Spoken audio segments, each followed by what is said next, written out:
O Grêmio ontem, ele mostrou mais uma vez que o presidente Romildo tem que ter uma atitude diferente do que ele teve até agora. Presidente, o senhor dá todos os mimos possíveis para o Renato. O Renato é o maior ídolo da história do Grêmio, isso nunca vai mudar. Só que ele é mimado pelo Grêmio. Ele é mimado pelo torcedor do Grêmio. Só que parte do torcedor do Grêmio já viu isso, presidente. O senhor parece que não viu ainda. O Renato ontem insistiu de novo. Eu fui fazer uma pesquisa dos últimos 3 camisas 10 do Grêmio. Nós tivemos que aguentar o Cícero vestir a camisa 10 do Grêmio porque o Renato queria. Depois o Renato inventou o Thiago Neves num contrato maluco lá que ele era obrigado a jogar para poder renovar. E só não renovou porque eu trouxe a informação, o senhor foi lá e rescindiu o contrato. E agora o camisa 10 do Grêmio se chama Robinho. O Robinho está quase do meu tamanho, o presidente Romildo Bolzan Júnior. Se arrastando dentro de campo. Ele já está não sei quantos dias aqui em Porto Alegre e ele não tomou vergonha na cara ainda para entrar em forma como um jogador profissional. Só que ninguém diz nada para o Renato e o Renato continua escalando ele no campo. Sabe por quê? O jogo contra o Botafogo era fácil, ele começou jogando. Quando o jogo era difícil fora contra o São Paulo, o Renato tirou ele, porque ele não tem capacidade de fazer 3 jogos seguidos. Ontem o jogo era, entre aspas, fácil, ele começou jogando de novo. E sabe qual é o maior deboche do Renato, o presidente? E que o senhor, como o senhor, eu sei que o senhor é tão gremista quanto eu, o senhor tem certeza do que está acontecendo. O Renato ontem, quando saiu um pênalti, tendo o Maicon em campo, o Maicon tem 11 pênaltis cobrados no ano. Ele errou um, sendo que esse um no rebote ele acertou. São 11 pênaltis, desculpa, no ano não, com a camisa do Grêmio. O Diego Souza é o batedor do Grêmio, tanto que ele cobrou o segundo. E o Renato, presidente, eu não sei se o senhor não viu isso, se o senhor não viu, eu lhe digo, o Renato colocou para bater o Robinho. O Robinho cobrou como se estivesse com as 2 pernas amarradas, numa falta de comprometimento constrangedora. Sabe o que o Renato fez no segundo tempo, presidente? Que provavelmente o senhor também não se deu conta. O Renato tirou o Robinho para mudar o time do Grêmio e colocou o Tassiano, presidente. O Tassiano, presidente, que estava arquivado e que o senhor estava tentando vender, não conseguiu, e quem estava jogando era 2 meninos da base estavam concentrando. Um é o Lucas Araújo, que joga mais que todos esses volantes que o senhor contratou por último, e o outro é o outro menino, Darlan. Eles estão arquivados no time de baixo, presidente, para o Renato poder usar espaço para escalar o Robinho e o Tassiano. Não é o senhor que fala do patrimônio da base do Grêmio? Tem que tirar o Renato, presidente. Não é mais só a Renatice, tem que tirar o Renato. O Renato já tem estátua, o senhor deu estátua para ele é campeão da Libertadores como jogador, como treinador, mas ele não pode mais ser técnico do Grêmio, porque ele não sabe o que é trabalhar futebol no Grêmio. Ontem, no final do jogo, o Renato tirou todo o sistema de meio campo e ele encheu de atacantes. Não tem nenhuma esquema tático. Eu vou dizer mais, eu vou por outro caminho de vocês. Eu voto na enquete que os 2 estão fora. Porque não é essa barbada toda não ganhar. Eu estou com medo já do Juventude. O Grêmio não joga nada. E o Renato vai para a coletiva, não diz nada. E a direção de futebol do Grêmio, na sua grande maioria, brilha os olhos quando enxerga o Renato. Fiquem tirando foto com a estátua do Renato que vocês já fizeram. Tirem o Renato do Grêmio. Ele está atrapalhando o Grêmio.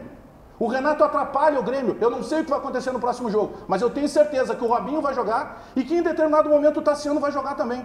O Grêmio está sendo representado, presidente Romildo, pelo Tassiano e pelo Robinho. E aí quando o senhor vai contratar um jogador, o senhor contrata o Churim.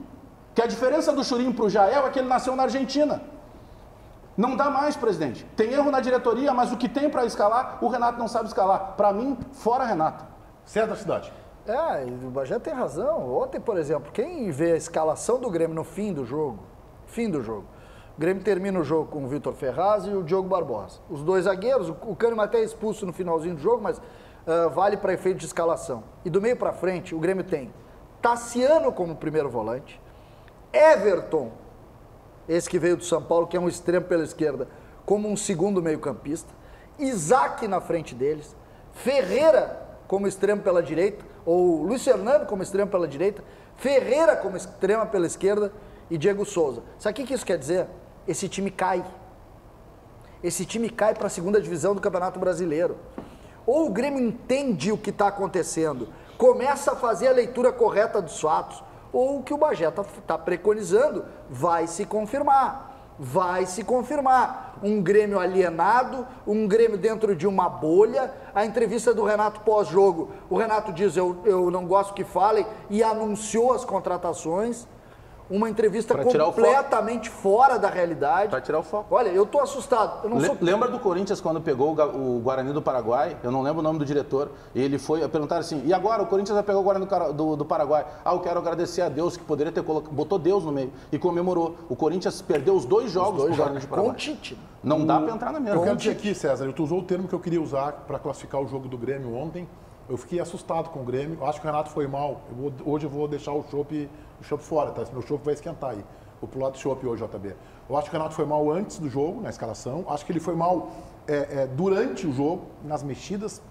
O Grêmio atabalhoado no segundo tempo e mal, hein? Mal fisicamente também. E o Renato foi mal na coletiva e daqui a pouco o Tiger reproduz aí alguns trechos do Renato. Mas eu fiquei assustado com o futebolzinho que o Grêmio jogou. E terminou a sensação de que o Grêmio faz um gol aos 55 do segundo tempo, confirmando o primeiro lugar do grupo, de que está tudo em ordem lá, e não está. E como o Bagé disse aqui, ele foi muito enfático, foi ácido, eu diria assim, talvez eu não chegue a esse ponto, não tem nem a qualidade do Bagé, mas acho que o presidente Bolsonaro tem que enxergar isso de fora. E eu não vou responsabilizar, assim como eu não vou responsabilizar apenas o CUDE, eu vou responsabilizar também o conselho de administração que o Grêmio tem, com bons vice-presidentes, com homens experientes, competentes e, além de tudo, abnegados no trabalho pelo clube. Mas o Grêmio merece uma atenção. Pode até ser com o Renato, mas o Grêmio precisa de um outro caminho no seu departamento de futebol. Eu queria recuperar, só rapidamente, Meneghetti, recuperar um conteúdo que tu fizesse no teu YouTube há um tempo atrás, que tu falou da importância da torcida nos estádios, que nós não temos.